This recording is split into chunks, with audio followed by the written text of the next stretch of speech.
Bueno, buenas tardes. Sí, ya buena tarde. Gracias por ir acudiendo a esta jornada de la conferencia final de nuestro Congreso. Como ustedes saben, esta es una red que se ha venido construyendo de manera rápida, precisa y efectiva, y agradecemos muchísimo a Flaxo por todo lo que ha ido haciendo, y todas nuestras universidades cómo se han ido sumando para poder tener a conferencistas y a exponentes de buena calidad, de buena factura. En esta ocasión contamos con la presencia de un querido amigo de la Pontificia Universidad Católica del Perú, Eduardo Villanueva, que él es doctor en Ciencia Política y Gobierno. Él tiene una maestría en Comunicaciones y es licenciado en Bibliotecología y Ciencias de la Información, para que ustedes vean que va en un campo amplio de conocimiento, constante conocimiento, y es investigador en temas de comunicación y tecnología desde los albores de los 90, y trabajó como asesor del viceministro de Comunicaciones en el 2002. Es miembro de la Asociación Latinoamericana de Investigadores de la Comunicación en temas de comunicación, gobernanza, tecnología, internet y todos los cachivaches que nos podamos inventar. Y nada, con ustedes, Eduardo, le damos la palabra y lo recibimos. Muchas gracias, Pablo. Gracias a ustedes por estar aquí. En un momento me preparo para hacer la exposición propiamente tal, mientras retroceden al inicio de la presentación. Ahí está, muy bien. Solo quiero aclarar que mi sesgo académico, profesional, ¿no?, me ha llevado hacia preocupaciones por el tema de Internet desde hace mucho tiempo, pero que se está concentrando en dos líneas ahora. Uno es el tipo específico de las características, digamos, de la manera como nos comportamos, como actuamos en Internet, desde los formatos específicos de Internet, como puede ser el meme, hasta cuestiones más generales sobre lo que podemos llamar performatividad digital.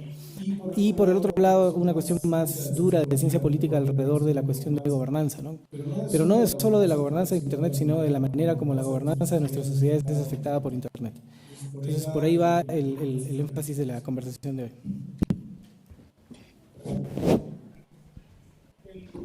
El punto...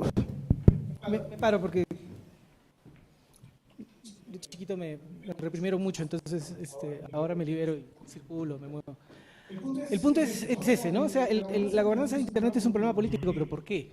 Porque claro, uno lo puede analizar como un problema político en sí mismo, pero quiero verlo en el contexto más grande de... no importa. En el problema más concreto de lo que significa Internet en el mundo en el que vivimos. Es decir, la primera cuestión acá es que la Internet, cuando nace en los finales de los 60, hace poco se ha cumplido 50 años de los primeros usos de lo que después se convertiría en Internet. Pero el punto es que cuando se vuelve un tema importante para todos, eso es a partir del año 95, cuando la Internet deja de ser un sistema cerrado solo para académicos y se convierte en un tema completamente abierto a cualquier uso. Ahora, lo que creo que es extremadamente importante nunca dejar de tener presente es que cuando se crea el Internet, esto tiene hasta... Es en el momento en que la globalización post-Guerra Fría está en su auge mayor. Cuando se creía que el mundo ya estaba resuelto, cuando había un solo polo, solo Estados Unidos, cuando China no era una economía que se iba a volver buena con el tiempo, gracias a la magia del capitalismo liberal, y cuando Rusia era pues un país pobre que pedía ayuda, y cuando todos los demás estábamos detrás del carro, ¿no?, de la globalización. Es cuando comienza a hablarse de la resolución de los problemas de muchos de nuestros países a través del libre comercio, de la apertura a mercados, etc. Entonces, la Internet surge ahí, en ese momento, y cuando se la desprende del ámbito académico donde nace y se la reconfigura en un sistema global, es bajo esa lógica de apertura global. Nos ha puesto entonces, como dice ahí, es que la Internet es esencialmente un sistema privado. Aunque hay una injerencia final del gobierno de Estados Unidos, ha sido gestionado como un sistema privado bajo este modelo que se llama el multi-stakeholder, en el cual se supone estados, usuarios y empresas tienen algo que hacer. Pero lo fascinante es que en realidad al final los que tienen más peso en el proceso son las empresas. Entonces terminan dominando mucho sobre cómo se configura el Internet. Entonces, es un sistema privado con la capacidad de permitir la acción libre de actores privados por encima de los estados-nación. Y esa es la premisa de la cual quiero partir. Hay 5 puntos: la Internet en el contexto general de la globalización, el conflicto de gobernanza de Internet como sistema global emergente, porque plantea a la gente de relaciones internacionales, prefieren no hablar del tema, prefieren no hablar de Internet porque es muy complicado, como me dijo una vez un colega de mi universidad.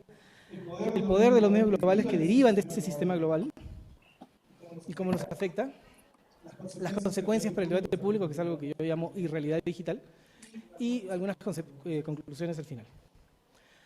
Primero, la globalización. Esta es una imagen que me gusta mucho porque es la vista que tienen del mundo los que están en la parte de arriba de la globalización, ¿no? Y permítame citar a Fernando Enrique Cardoso, rápida traducción. Desde los años 60, cuando se crea la teoría de la dependencia, que es uno de los mayores aportes conceptuales a la teoría del desarrollo y en general a la economía desde América Latina, se plantea esta idea de que hay una asociación entre el capital doméstico y el capital extranjero, ¿no es cierto?, que reconfigura estas industrias nacionales alrededor de los patrones globales de comercio y de producción. Eso se llamaba la nueva forma de dependencia en los 60, pero como el mismo Fernando Enrique dice ahora, bueno, hace un tiempo, hace 10 años, eso es el comienzo de la globalización como lo entendemos ahora. Y era el modelo económico que estaba imperando en el mundo que se llamaba en esa época occidental, del cual económicamente América Latina siempre ha sido parte, obviamente con la excepción de Cuba. Este proceso de globalización, este es un tema en discusión que tenemos, ¿no? Ha sido creado gracias a lo que podríamos llamar dos candados. ¿Ya? Dos candados, obviamente es una metáfora, pero que tienen un peso fortísimo en nuestras vidas. El primer candado es el candado formal, institucional, los tratados, los acuerdos, etc. Una de las organizaciones internacionales más antiguas, ¿no?, es la Unión Internacional de Telecomunicaciones. Fue fundada como la Unión Postal Internacional hacia 1870. ¿Para qué? Para acordar el sistema de comercio que era el correo internacional. Poco a poco se ha terminado configurando en un sistema en el cual, por ejemplo, los acuerdos sobre cómo configurar el espectro radioeléctrico para la mayor flexibilidad de flujos de datos, ¿no?, se toman a nivel de expertos en Ginebra y luego eso baja a nuestros países y se implementa. Eso facilita el funcionamiento del sistema global, pero involucra necesariamente cesión de soberanía por parte de los Estados-nación. Es una cesión necesaria, podríamos decir, para garantizar que las cosas funcionen, porque nuestros países no podrían sostener una industria de telecomunicaciones propia. Pero al otro lado significa que hay una base institucional sobre la cual se monta esta globalización, que es decir, bueno, acepten que tienen que ceder soberanía. Ese es el primer candado, que en el caso extremo y más reciente son los tratados de libre comercio. Los tratados de libre comercio ponen términos de intercambio fijos, permanentes, con los cuales los Estados-nación no se pueden, de los que no se pueden liberar. Ahora, ¿qué pasa cuando tenemos acceso a todos los goodies de la globalización? Los comenzamos a usar y ahí es donde entra el Internet. Cuando llega el Internet, poco a poco nos va creando un entorno en el cual todos nos volvemos consumidores de servicios que no han sido diseñados para nosotros. Y esa es la parte interesante, porque hasta ese momento la comunicación era nacional. La radio era nacional, la televisión era nacional. Podría haber contenido extranjero, pero si un gobierno decía, no, suficiente televisión gringa, vamos a poner programas locales, se ponían. Ahora eso ya no existe. Y ahora imaginen su vida sin los servicios globales que nos ofrece el Internet. Piensen un día en el que no tienen, bueno, para comenzar, sus teléfonos solo servirían para hacer ¿qué? Llamadas. Ya, mensajes de texto. Ya. Pero ¿a quiénes? A los que viven, en el mejor de los casos, en su país, pero ya no para afuera, porque eso sería una llamada de larga distancia. ¿Se acuerdan de la llamada de larga distancia? Hay gente que ni siquiera las conoce. Entre los más jóvenes, llamada de larga distancia, ¿qué es eso? ¿Qué es una llamada? Televisión, tendrían que ver televisión. ¿Cuántos vemos televisión ahora? Claro, todos somos mayores acá, ¿no? Pero algunos somos cord cutters, como se llama en inglés. Los que hemos decidido no tener ni televisión por cable. Yo tengo mi televisor conectado a un Apple TV y veo las maravillas que me pone YouTube, básicamente. No necesito televisión. Hace mucho rato me aburrí de pagar cable que no usaba. ¿A cuántos nos pasa? ¿Y eso qué cosa es? Ese es el segundo candado. Nuestras vidas ahora son vidas enriquecidas por el consumo globalizado. Imaginemos que alguien diga, no, tenemos que afirmar al Estado-Nación, dicho de otra manera, obviamente nadie habla en estos términos en la política real, tenemos que afirmar la soberanía de nuestros países y vamos a limitar el acceso a estos servicios globales. ¿Te imaginas lo que sería? Sería fantástico para los comunicadores porque habría más trabajo, pero para el consumidor y para el comunicador como consumidor, ¿qué queda?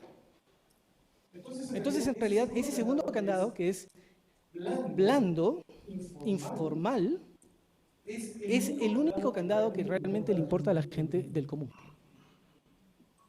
Porque es el que afecta directamente nuestras vidas.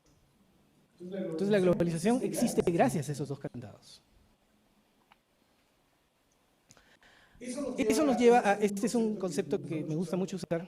He estado trabajando los últimos 2 años mucho con colegas del Departamento de Economía y luego que dejan sus herramientas analíticas y sus modelos y sus estadística inferencial y todo lo demás, tienen buenas ideas. El problema es que cuesta trabajo llegar a ellas. Y una de las mejores ideas que hay sobre esto es esto, que es lo que llaman el trilema de la economía política global, planteado por el economista Daniel Rodrik a comienzos de la década. Él nos dice básicamente que uno de estas tres, hiperglobalización, Estado-nación, política democrática, uno puede tener 2, pero nunca los 3. Un Estado hiperglobalizado no puede ser un Estado-nación soberano. Tiene que ceder soberanía. Y si no cede soberanía, inevitablemente pierde globalización. O peor aún, tiene que optar por una política antidemocrática. Una política democrática puede funcionar con la hiperglobalización, pero el Estado-nación se debilita. ¿Por qué? Porque el Estado-nación no puede resolver los problemas que trae la globalización. ¿Y esto se debe a qué? A lo que él llama la camisa de fuerza dorada, que es esta maravillosa camisa de fuerza que crea la hiperglobalización, donde entra la idea de doble candado. Obviamente tenemos problemas globales. La crisis climática, para comenzar, dentro de 30 años, durante 30 años probablemente aquí sea uno de los pocos lugares donde se pueda vivir, ¿no? Y todos los colegas de Guayaquil tengan que mudarse a Quito. Como decimos en el Perú, todos los limeños nos vamos a tener que ir a la sierra, porque no va a haber lima. Que se va a ver ahogado por el aumento del nivel del mar. Tenemos problemas globales, pero no tenemos sistemas globales para solucionarlos. Lo que tenemos son maravillosos sistemas globales para solucionar los problemas de los individuos que tienen acceso a ellos. No sé si conocen esta película, se estrenó hace relativamente poco en Netflix, y es un excelente ejemplo porque se basa en el caso de Mossack Fonseca, los Panama Papers. Como un pequeño estudio de abogados en Panamá ha hecho posible que los ricos del mundo escondan su plata y nadie la puede encontrar y así no pagan impuestos. Los impuestos que deberían servirnos para enfrentar las crisis globales. ¿Por qué? Porque los Estados-nación han cedido soberanía. ¿Por qué? Para facilitarnos, entre otras cosas, poder ver esta película. Entonces tenemos la paradoja completa. Cuando la Internet se vuelve global, como digo ahí, en lo que podríamos llamar, copiándome de los arqueólogos peruanos, el periodo intermedio unipolar, ¿no? Entre dos grandes civilizaciones, los conflictos civilizacionales grandes, hay un periodo intermedio que va del 91, el fin de la Unión Soviética, hasta, digámoslo así, el 11 de septiembre del 2001, cuando se redefine el ajedrez global. En ese periodo la Internet se expande y cubre el mundo. Entonces, por eso es que creo que es importante contextualizar la Internet como parte del proceso de globalización. La Internet está compuesta de estos 4 niveles. La infraestructura de comunicaciones, esencialmente las telecomunicaciones de cada país, están formalmente reguladas por cada país, pero bajo el sistema de la Unión Internacional de Telecomunicaciones y, esto también es importante, bajo las condiciones que crea el mercado global de telecomunicaciones. Hay muy pocos países que tienen la capacidad de mantener un monopolio nacional. Uruguay es uno de ellos. Pero si ustedes ven el caso aquí en Ecuador, al igual que en el Perú y muchos otros países, si no vienen empresas extranjeras a invertir aquí, no tenemos telecomunicaciones. Ahora que Movistar en América Latina está en crisis, y claro, similarmente, la gran pregunta es, ¿qué pasa si la crisis es tan grande que deciden irse? ¿Qué queda? No es una pregunta banal. Si las grandes empresas de telecomunicaciones se van, ¿quién las reemplaza? En el Perú tenemos 4. 2 full spectrum y 2 que solamente son móviles. Y la cuarta, móvil, exclusivamente móvil, es una empresa vietnamita. El Perú es el primer país donde se ha expandido esta empresa. Es una empresa de las Fuerzas Armadas vietnamita que se llama Viettel y que en el Perú se llama Vitel. Eso es lo que dicen, esa es nuestra esperanza. Si se van los gigantes de España, México y Chile, vendrán los vietnamitas, los birmanos, los de Laos, los de Camboya, porque ahí hay más acumulación de capital en estos negocios que en América Latina. Encima está la infraestructura de Internet.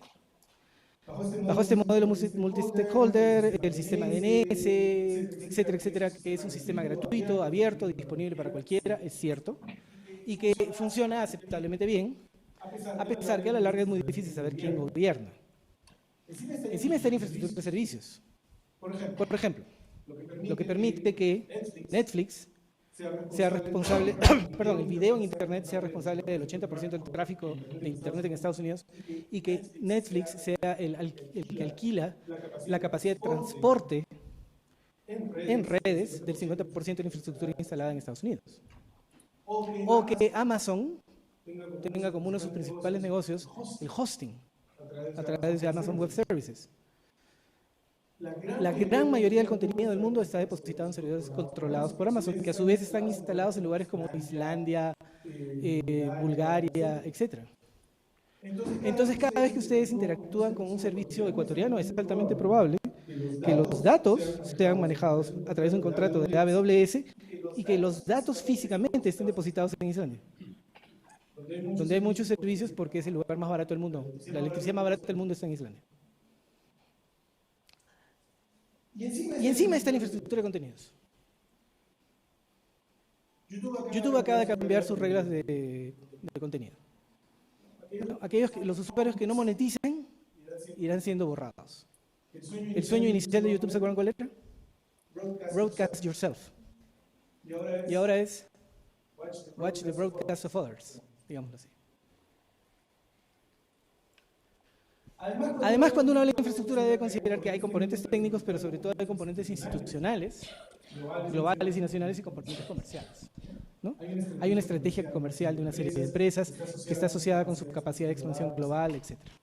Entonces, la infraestructura es más compleja que solamente el fierro, digámoslo así. Y aquí viene una conclusión importante. Nosotros somos los que estamos esperando el café, mientras la discusión es al fondo. Estamos en los márgenes de la red. No estamos en los márgenes de la red porque nuestro contenido sea malo, porque nuestra infraestructura sea mala, etcétera, sino porque los puntos en donde se toman decisiones sobre cómo se configura el futuro de la red están lejos de nuestro alcance. Y esa es otra cuestión que es crítica para entender por qué todo el sistema de gobernanza nos afecta a nosotros de una manera distinta que a otros países. Y por qué la reflexión sobre la gobernanza de Internet tiene que ser hecha desde la realidad de nuestra marginalidad. Segundo punto. ¿Quién gobierna el Internet? ¿Quién gobierna las plataformas, los medios digitales, las telecomunicaciones? Ya no hablo de los acuerdos, sino en términos efectivos. O sea, ¿quién tiene control? Y ahí está el problema. Un pedazo del control puede ser nacional. Por ejemplo, si en el Perú se decide sacar una nueva banda, ¿no? Las reglas que tenemos, una nueva banda de telecomunicaciones, las reglas que tenemos son distintas que las que se tienen acá o en Chile, etc. Entonces, eso está bajo control nacional. Pero luego viene el operador de telecomunicaciones que puede estar interesado y dice, ¿sabes qué? Yo quiero que me lo des como me lo han dado en otro país. Entonces hay que aceptar los términos del otro operador. Entonces hay un límite a la capacidad de cada gobierno. Pero lo más importante es que lo que no tenemos es un sistema global de gobernanza. O sea, no tenemos un mecanismo político para resolver los problemas de fondo. Digámoslo así. Si para la crisis climática no hay sistema global, menos va a haber para algo, no voy a decir banal, pero ciertamente mucho menos importante como el Internet. Muchas de las discusiones alrededor de la falta de un sistema global tienen que ver con la noción de bien público global, que es uno de esos temas que trabajan los economistas. El medio ambiente se considera un medio público global. Y a pesar de que esto se hace desde los años 80, todavía no se logra encontrar una fórmula política para gobernar globalmente bajo el interés público global el clima. O sea, es un pendiente gigantesco en el tema de gobernanza. Pensemos en estos distintos, no sé, hay uno que me imagino conocen, que es la Agencia Nacional de Seguridad de Estados Unidos, que fue la que fue, digamos, develada por Edward Snowden hace varios años, y que básicamente espía todo lo que puede de todo el mundo, ¿no? Pero al otro lado están nuestros amigos franceses, que tampoco es que sean cojos. Ellos también andan espiando todo lo que pueden. No pueden menos que Estados Unidos, pero cuando pueden, pueden, ¿no? Y ese plato volador que está abajo es el cuartel general de comunicaciones del gobierno, que es la agencia de escucha británica, que también pone de su lado. También colabora en esta maravillosa aventura de saber todo lo que pensamos. Y luego están, no sé si conocen SORM, pero es el programa oficial ruso, casi digo soviético, es casi lo mismo a estas alturas, el programa oficial ruso de espionaje de sus propios ciudadanos, que es legal en Rusia, escuchar todo lo que dicen todo el tiempo. Y encima está, no sé cuántos conocen el concepto del crédito social.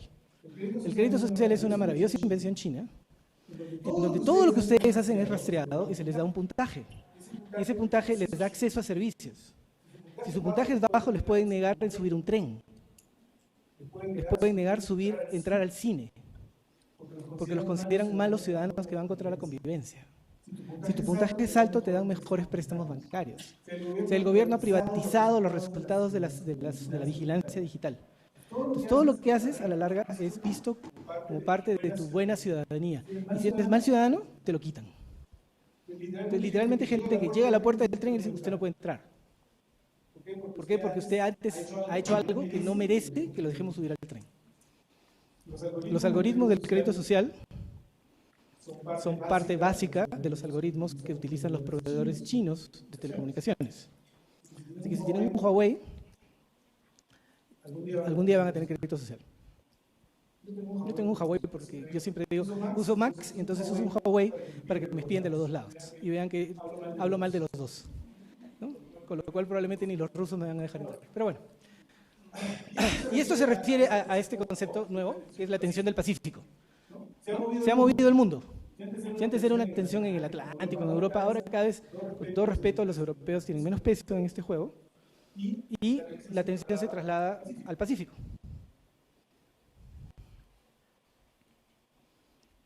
¿Conocen, no es cierto?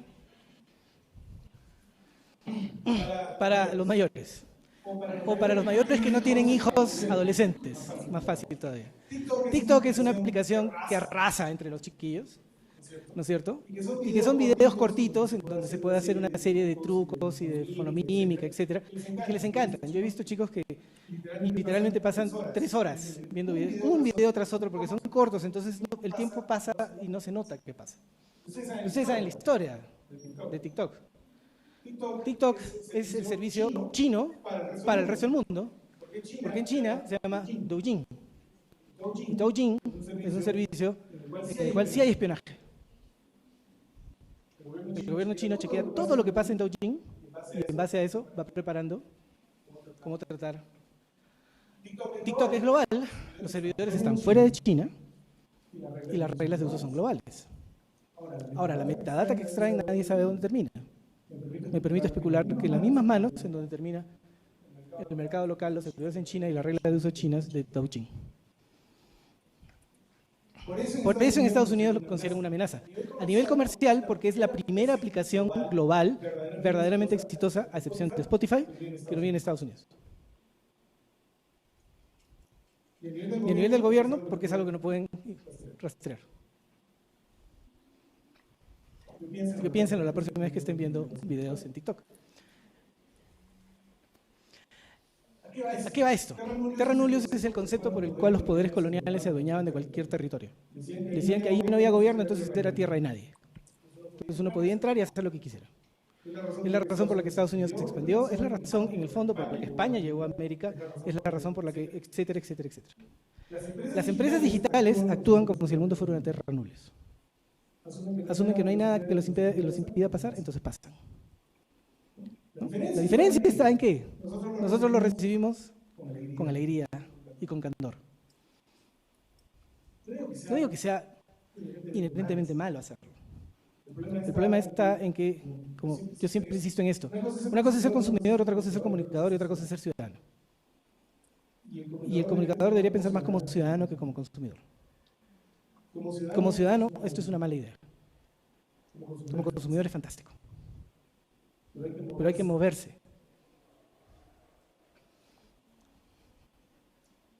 Recordemos que sobre todo los medios sociales, a los que algunos llaman redes sociales, son espacios de individuación. Están diseñados para individualizar, para funcionar para y por el individuo. No fomentan lo colectivo, entendido como la necesidad de encontrar coincidencias con los demás a partir de un proceso ideológico, sino la creación de espacios de intercambio simbólico a partir de los intereses personales y en los términos de cada persona. Entonces, el ejercicio habitual en estos casos es, ¿ustedes han visto lo maravilloso que es la lista de sugerencias de YouTube? Es una de las cosas más simpáticas que hay, ¿no es cierto? Todo lo que uno quiere. Entonces, si uno entra a ver un video de terraplanistas, le aparecen 10, ¿no es cierto? Si aparece un video de cómo cocinar, permítame, ceviche, ¿no? Les aparecen 10, ¿no? Y les aparece el Celebrity Deathmatch entre el ceviche peruano y todos los demás, ¿no es cierto? Etcétera, etcétera, etcétera. Es sensacional y al mismo tiempo es la cosa más nociva que haya la noción de colectividad. Porque entonces, ¿qué cosa hace uno? ¿Qué cosa hemos hecho todos? ¿Cuántas horas nos hemos quedado viendo nuestro playlist? Interminablemente los videos que nos gustan por horas, por horas, por horas, y no te enteras de nada más. Esos algoritmos son fantásticos. Pero el problema está en que eso no niega el intercambio simbólico. El problema está en que es en mis términos. Me aleja de un intercambio simbólico en los términos de los demás, que es lo que es necesario para hacer, por ejemplo, política. Entonces nos sentimos así, ¿no? El centro del universo. No lo somos. Nunca lo seremos. Pero es muy rico sentirse así, ¿no es cierto? Tercero, los medios globales, el peso de los medios globales. Esta imagen me gusta un montón porque es lo que pasa, pues, ¿no es cierto? Cada vez que llegamos a nuestra casa tenemos un montón de libros, pero al final siempre llegamos ¿a dónde?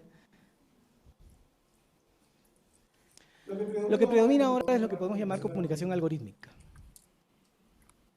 O sea, es comunicación definida e implementada por algoritmos. Voy a compartir con ustedes una broma que suelo hacerle a mis alumnos de comunicaciones en la Universidad Católica.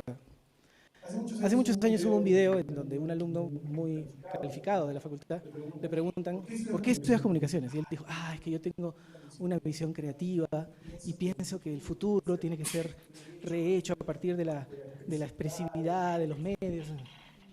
Y después alguien le preguntó, oye, ¿y realmente por qué estudias comunicaciones? Y él dijo, es que no hay matemática. No hay matemática. Fantástico, ¿no es cierto? Ya, el problema es que ahora la comunicación se está volviendo pura matemática.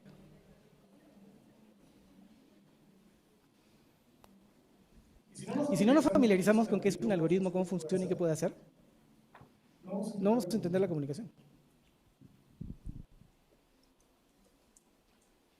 Por ejemplo, la propaganda algorítmica. ¿Qué cosa es la propaganda algorítmica? Es lo que han hecho en todas estas últimas elecciones, todos los que han comprado servicios de terceros, que identifican patrones y preparan mensajes que resuenan exactamente con micro-targets, que pueden ser 500 personas, pueden ser 300 personas, pero que dicen exactamente lo que quieren escuchar. Y eso se hace a través de extracción de datos, procesamiento de datos y preparación algorítmica de mensajes. ¿Para qué necesita un publicista si lo puede hacer un algoritmo? Esa es la pregunta que se hacen los publicistas ahora.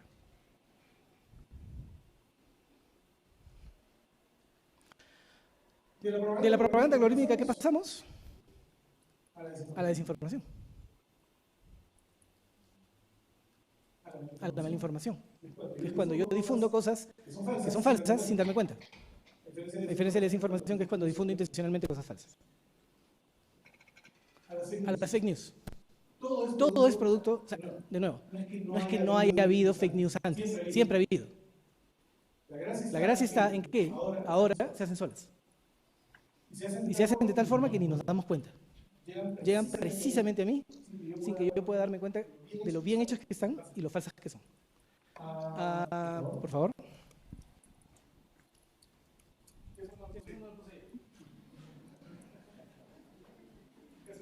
Fake news. ¿Conoces este sitio? Es una maravilla de sitio. La enciclopedia dramática es for the lulz. Lulz es el efecto, es lo que uno siente cuando logra humillar a otro. Son las risas que te da ver que otro ha sido humillado, ha sido maltratado, ha sido bulleado. Y este sitio es... Ahí encuentran todo, todas las tendencias, como dicen ahí, article of the now. Cómo ser cool, bulleando a los demás. For the lulz. Mucha gente, han oído hablar de 4chan quizás, o de 8chan, o de etcétera, todos estos sitios, de donde nacieron los memes, etcétera, fueron creados con la mera intención de risas, pero lulz. Lulz como qué, como un espacio en el cual no me importa nada más que burlarme de los demás. Y ese es un ethos muy común en Internet hasta el día de hoy, que permanentemente se aplica ¿en dónde? En las fake news.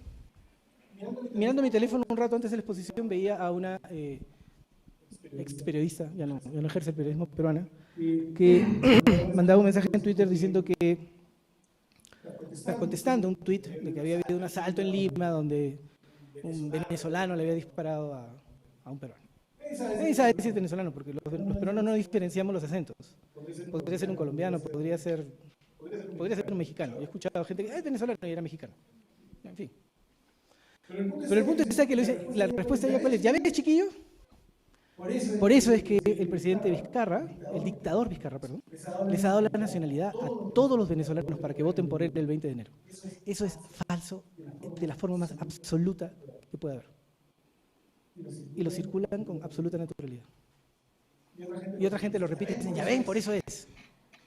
¿Por qué? Porque lo único que quiere lograr es escándalo. Lo que quiere lograr es diversión. Lo que quiere lograr, ¿qué cosa es? Likes. ¿No? Todos hemos pasado por esa etapa, ¿no es cierto? Todos hemos tenido en algún momento pasión por el like. Todos hemos encontrado además nuestra habilidad. Algo tenemos que hace que nos pongan likes. ¿No? Por lo general, hacer que nos pongan likes tiene que ver mucho con nuestra capacidad de performar digitalmente. O sea, poner contenido que es atractivo para los demás. Entonces, por ejemplo, varones, típico mecanismo para conseguir likes, ¿cuál es? Ser hincha a muerte de un equipo de fútbol, ¿no es cierto? Entonces yo me burlo del otro equipo, porque no es poner que yo quiero a mi equipo, sino burlarme. No conozco ejemplos, o mejor dicho, no me atrevo a poner ejemplos ecuatorianos. Pero en el Perú sería el clásico, yo soy de la U, y entonces los de Alianza son un desastre, ¿no? Entonces, y eso consigue votos. Y así sucesivamente. Muchas posibilidades, ustedes, yo me imagino, conocen muchos casos así. Esa pasión por el like ¿nos lleva a qué? A pelearnos con todo el mundo. Si no me gusta pelear, a aplaudir la pelea de los otros. Y si no me gusta en general la pelea y no me quiero meter en nada, ¿en qué? Que nadie me ponga like nunca. ¿Qué hacemos entonces? Eso es lo que llamaríamos performatividad dramática. O sea, para funcionar en la comunicación tenemos que tener una habilidad performativa, ¿no es cierto? Pero aquí la insistencia está en lo dramático en el sentido dramatúrgico. ¿Cómo construir un personaje que es efectivo en un contexto determinado para lograr el objetivo que es el like? Esa habilidad dramática es cultivada por mucha gente. En algunos casos es coincidente con situaciones que me colocan en un plano preeminente por el lugar donde estoy.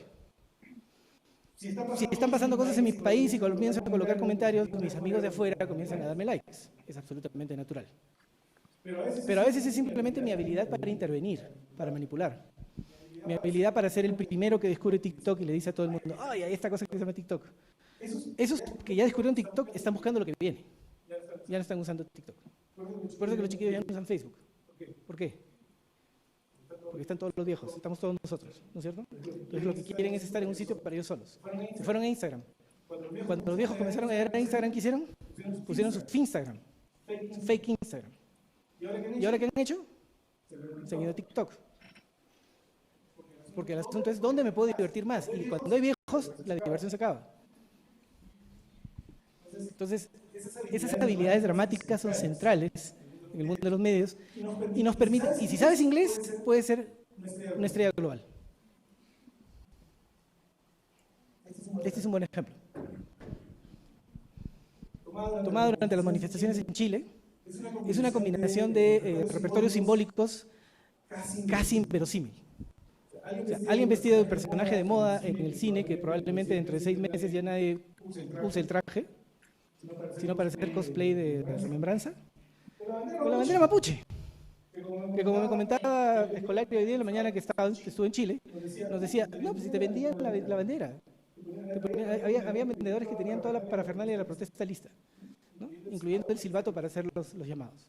Entonces cualquiera llegaba y compraba, y había gente que la compraba porque era bonita, porque no sabía qué quería decir. No tengo idea de este caballero. Pero el punto está en que esta combinación de cosas es, ¿busca qué? Volverte viral. Como lo está haciendo ahora, ¿no es cierto? Es un personaje distinto, es una performatividad distinta, es una performatividad que funciona en redes. Esto, en el espacio real, no tiene importancia. Esto vive a través de nuestra capacidad de reconectar.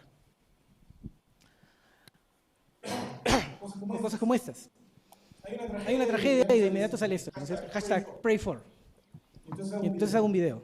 No sé si han visto este video en particular, pero es una maravilla porque todos los incendios que ha habido en el mundo en el mismo video. Hay incendios en California, hay incendios claramente en lugares fríos, incendios de hace años, y aparecen animales y al final aparece Simba, el Rey León, llorando porque está ardiendo la Amazonía. Sí, o sea, un león está llorando por la Amazonía, ¿no? Y claro, ¿qué ocurre? Tiene éxito. Porque es sensiblero, es melodramático, es dramático. Y porque mucha gente efectivamente siente que está haciendo algo, lo que se suele llamar clictivismo, ¿no? Yo soy un activista de clics.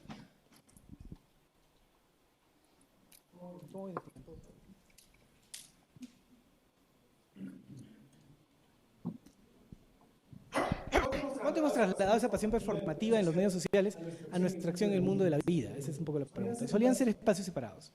Solía ser que uno se desahogaba en internet y de pronto ya en el mundo real se controlaba, ¿no?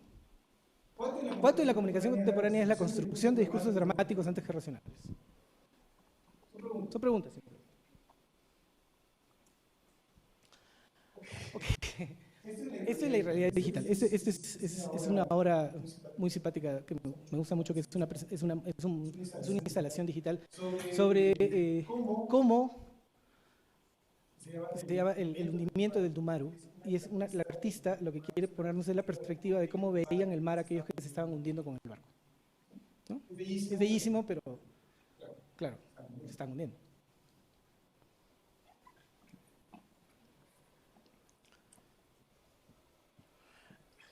Resumiendo todo ese parrafazo.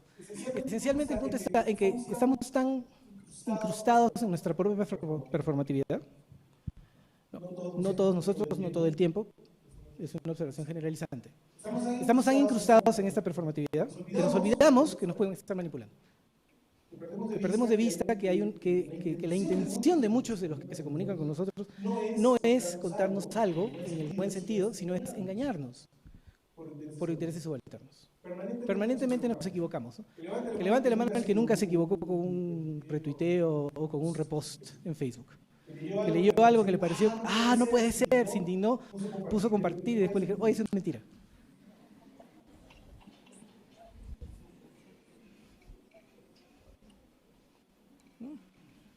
El Fata Morgana es el nombre elegante para esos espejismos que veían los marineros en el mar, cuando, por ejemplo, veían un barco volador que en realidad era el reflejo, un truco óptico que te hacía ver las cosas en otro sitio. Vivimos rodeados de fatamorganas y nos encanta.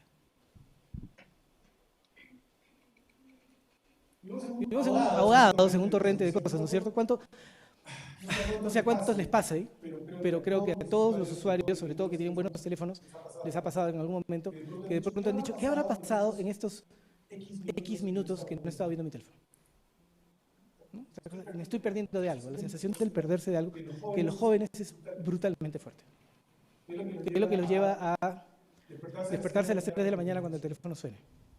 A mirar qué ha pasado. Porque algo ha pasado, pero no ha pasado nada, ¿no es cierto? Muchas veces alguien que te dice, oye, ¿estás dormido? ¿No? Entonces, estaba. Veo muchos sentimientos de culpa expresados en su gestualidad. Eso, dejar el teléfono prendido, porque la excusa que siempre me dan mis alumnos, yo les hago esa pregunta, ¿cuántos de ustedes se duermen con el teléfono prendido? Todos. ¿Por qué? Es que la alarma, profesor, la alarma funciona con el teléfono apagado. Claro que sí.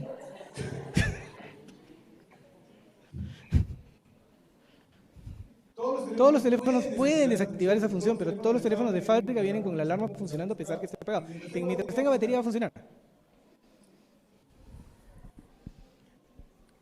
Bueno, algo han aprendido hoy. Con eso considero que esta charla ha sido un éxito. Muy bien.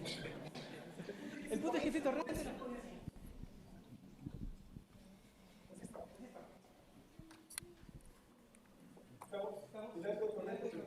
Realmente no lo controlamos, entonces terminamos aislados, terminamos en burbujas que nos aíslan del mundo. Y terminamos así, varados, sin nada que nos guíe. De nuevo, es una generalización retórica. Y esta es un poco la clave, ¿no? Cada día hay más interlocución. A veces con personas, a veces simplemente con algoritmos, a veces con gente que no conoceremos nunca. Pero esa abundancia de interlocución no significa abundancia de comunicación. Porque en la gran mayoría de casos las personas lo que buscan mediante esta interlocución es la satisfacción de sus propias necesidades. Y eso no es comunicación. Ahora, cuando metemos a eso además, que los sistemas políticos están en crisis y que no tienen capacidad de responder a los problemas por todo lo que se ha dicho al inicio, entonces tenemos una combinación muy peligrosa. No sabemos cómo resolver los problemas globales. Entonces quizás no pensamos mucho en ellos, no pensamos en el calentamiento global porque, pucha, ¿para qué nos vamos a deprimir? ¿No es cierto? No pensamos en los problemas nacionales porque, pucha, no los podemos arreglar. No pensamos en los problemas locales porque, ¿qué se puede hacer con el tráfico? Entonces el resultado es que lo único que nos queda cuando nos afecta es quejarnos, ¿no es cierto? Y entonces, ¿cómo nos quejamos? El tráfico, y ponemos un post en Facebook. O hacemos un video en TikTok. Y esa queja es individualizante. Mi queja, mi problema. Y al final, ¿qué termina ocurriendo? Cuando la olla está demasiado bajo presión, demasiado tiempo, ira. No tengo que explicarles a ustedes esos procesos. En mi país nos libramos de la ira porque cerraron el Congreso. Y fue fascinante ver la explosión de alegría que hubo en las calles. Hubo un caso muy específico, a un político que quería entrar al Congreso y no lo dejaban entrar. Alguien le tiró un cono de tránsito a unos 30 metros y el cono de tránsito le cayó perfectamente, además con la punta en la cabeza.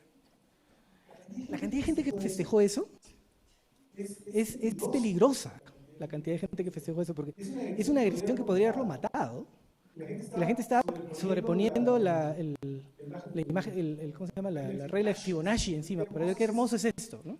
Porque efectivamente, tenía la proporción perfecta de Fibonacci en una de las fotos, etc.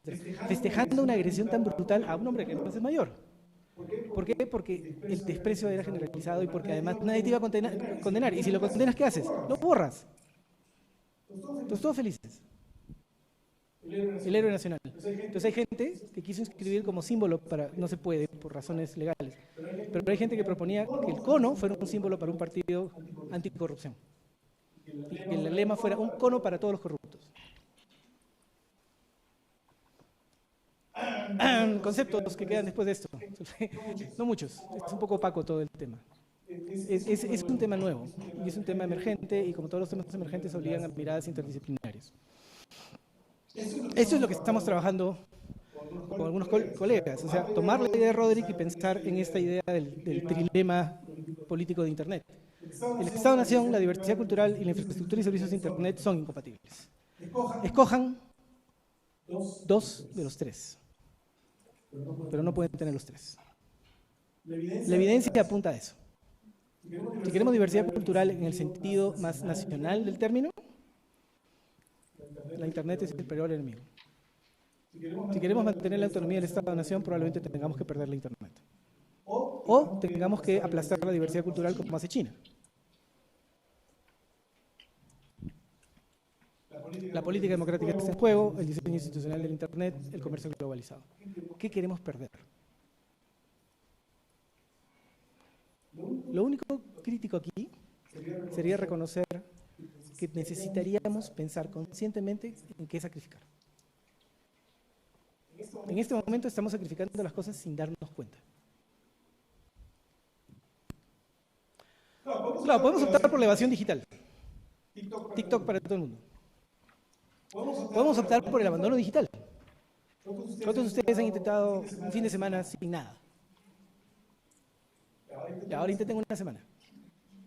Ya, sin irse pues a los bosques de Narnia, ¿no? Ahora, háganlo en serio, abandónenlo. Cierren sus perfiles de todos los medios sociales. Dejen su teléfono de lado. Cómprense un Nokia 3370, solo para hacer llamadas, ¿no? Cierren su correo electrónico, todo, acaben todo. Confíen en el correo postal. También está la ira. Y la otra es la construcción de una comunidad política acorde a los tipos digitales. Esa es la solución. Pero flojera, ¿no? Volvamos a la evasión. Ahora, una cosa que creo que es importante aquí es que hay conceptos que... No, disculpe. Hay ideas, no conceptos, hay ideas que se están volviendo ideas fuerza de parte del debate político, que maduraron en ambientes académicos por décadas, en algunos casos parecían haber sido abandonadas y que ahora están siendo recogidas en el debate público y están influyendo a la agenda pública en todas partes.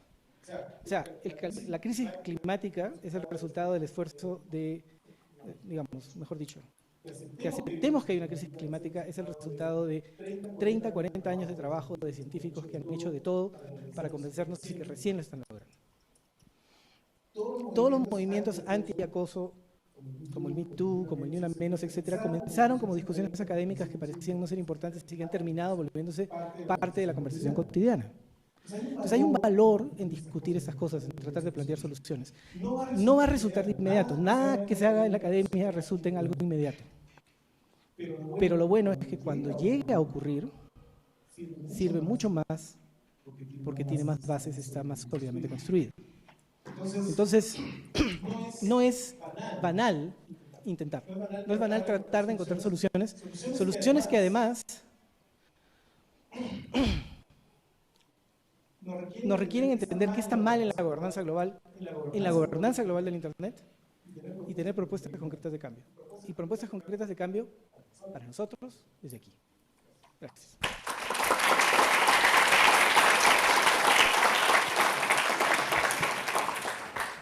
Bien, muchísimas gracias, Eduardo. Muchísimas gracias por su atención. Pasamos a las preguntas, a la conversación con Eduardo, quien quiera realizar alguna inquietud, algún comentario.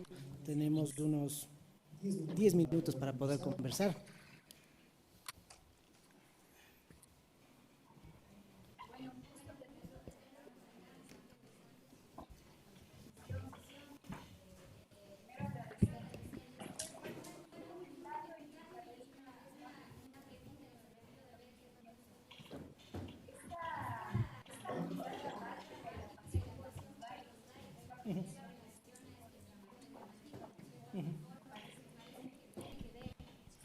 Gracias. Pero también me parece que tiene que ver con una sociedad que extrema el individualismo, ¿no? Es un individualismo extremo que está absolutamente relacionado con el consumo irracional. Pasolini, este poeta italiano, habla de que este individualismo es ahora el nuevo fascismo, que ni siquiera necesita represión, ¿no? Y que está por detrás, digamos, de estas nuevas tecnologías y que además no tienen que ver solamente con los individuos, sino con un sistema que está por detrás, ¿no es cierto?, de toda esta tecnología y que refuerzan obviamente esta sociedad del consumo, de la farsa, del espectáculo, bueno, de la sociedad líquida que nos habla.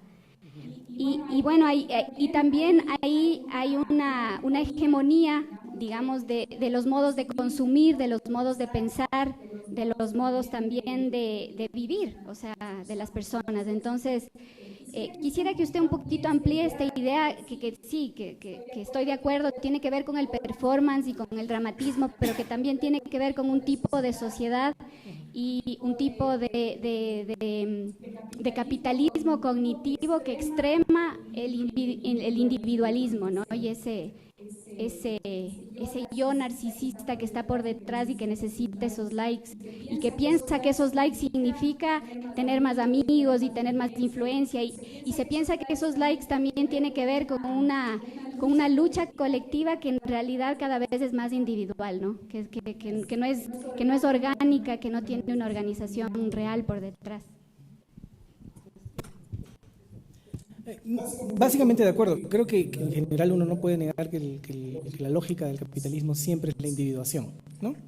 Porque el capitalismo se basa finalmente en el beneficio personal. No hay muchas vueltas más que darle. Yo no soy de los que cree que eso sea inherentemente malo, porque algunas de las sociedades más orgánicamente solidarias han nacido en contextos capitalistas.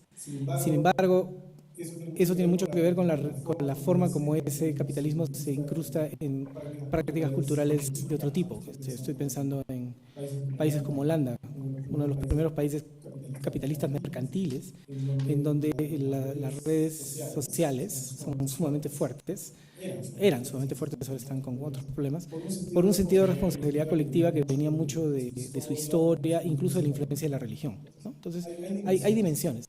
Lo que está pasando ahora es básicamente que nos estamos quedando sin más justificación que el capitalismo en sí mismo, ¿no? Y yo creo que va por ahí el problema, ¿no? O sea, la ausencia de otros mecanismos culturales, sociológicos para contener el desborde capitalista. Internet es uno de ellos. Internet es, o sea, la Internet que existe realmente, digamos así, no es inherente a la tecnología, sino a la manera como ha sido creada en este contexto de globalización, es una herramienta de individuación. Y, por ejemplo, en el accionar político hay un concepto de ya tienes varios años, que es el que reemplaza algo que es de mucho interés para los cientistas políticos como yo, que es la acción colectiva, por algo que se llama acción conectiva, en donde las personas actúan conectándose a partir de la coincidencia en cuestiones puntuales, lo cual permite la aglomeración de esfuerzos, pero no la organización de movimientos. Entonces se pueden organizar en 3 semanas marchas multitudinarias y después no queda nada. Cuando antes, para llegar a la marcha había que hacer movimiento, ¿no? Entonces eso es también parte de esto, que tiene que ver con una dimensión específica de este tema. Entonces, básicamente, digamos, con todas estas ponderaciones y estos detalles, coincido, pero creo que además requiere dos cosas. Uno es no digamos, asumir que esta tendencia de individuación es inevitablemente mala, sino que hay condiciones que la hacen particularmente nociva en estos tiempos, en primer lugar. Y en segundo lugar, que el entorno de interlocución digital que ha creado el Internet, que no es necesario, inherente a la tecnología, sino una creación del capitalismo, es lo que permite que pasen cosas como las que están pasando ahora, pero que no son tampoco inevitables, sino que se pueden cambiar haciendo las cosas de otras formas.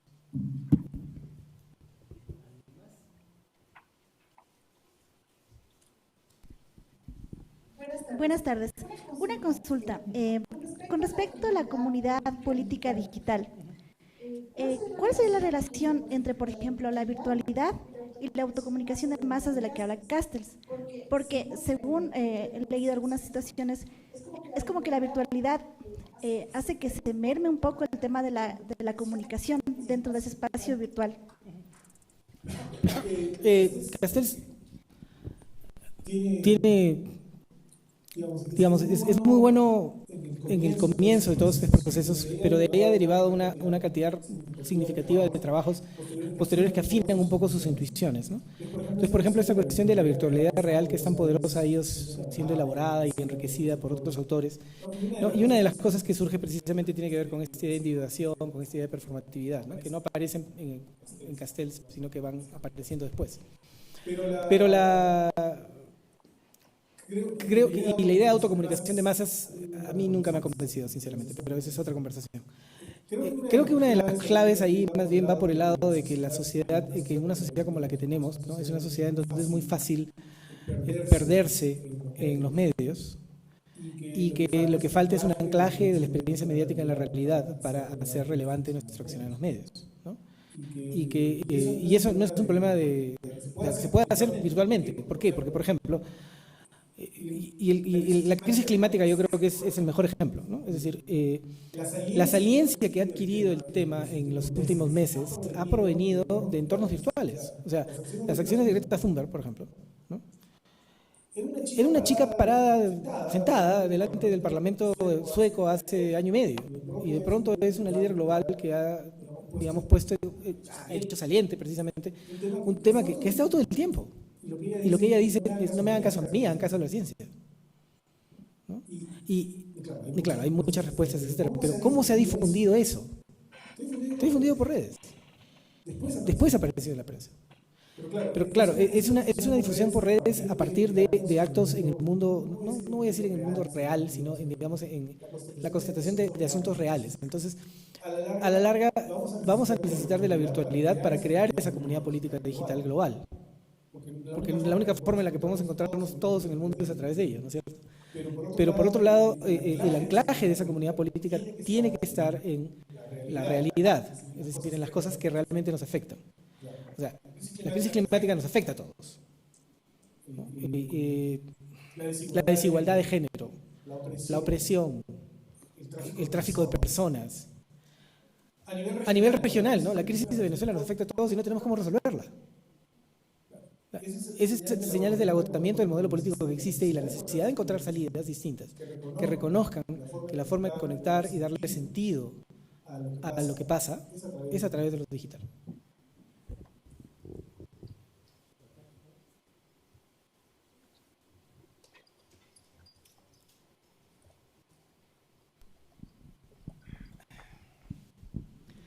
Muchas gracias por la conferencia.